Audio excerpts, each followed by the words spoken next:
शीत दिने बजार रे कमला सहजरे उपलब्ध होता है। यह स्वास्थ्य ପାଇଁ बेस उपकारी। विटामिन सी रे भरपूर कमला आपणक रोग प्रतिरोधक शक्ति बढ़ाई थाए। यह व्यतीत कमला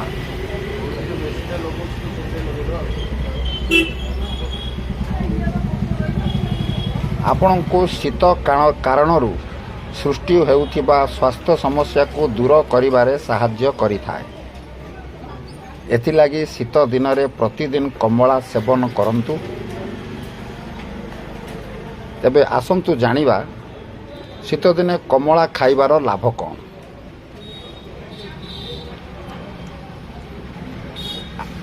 आर्थराइटिस रोगों पाई लाभदायक। शीत दिने आर्थराइटिस समस्या वृद्धि पाइबार संभावना रही। एथिजगु कमला खांतु।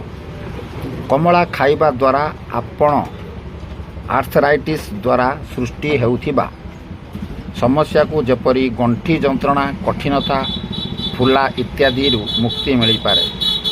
यह व्यतीत कमला रक्तरे थिबा यूरिक एसिड समस्या को नियंत्रण करिबारे साहाय्य करिथाए। रोग प्रतिरोधक शक्ति वृद्धि पाइब। शीत दिने कमला खाइबा द्वारा आपणक रोग प्रतिरोधक शक्ति वृद्धि पाए।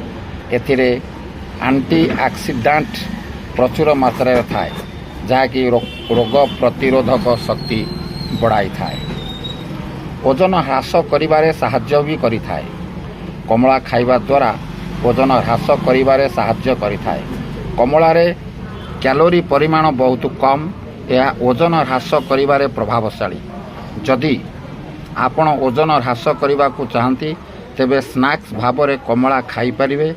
या छड़ा आपण प्रतिदिन कमला रस पी भी पारिबे। कोलेस्ट्रॉल ह्रास करने सहायक होता है। कमला खाइबा द्वारा शरीर में कोलेस्ट्रॉल ह्रास पाई थाए। हेले जदि आपण कोलेस्ट्रॉल ह्रास करुथिबा औषध सेवन करुचंती तेबे आपण विशेषज्ञ सहित परामर्श करंतु।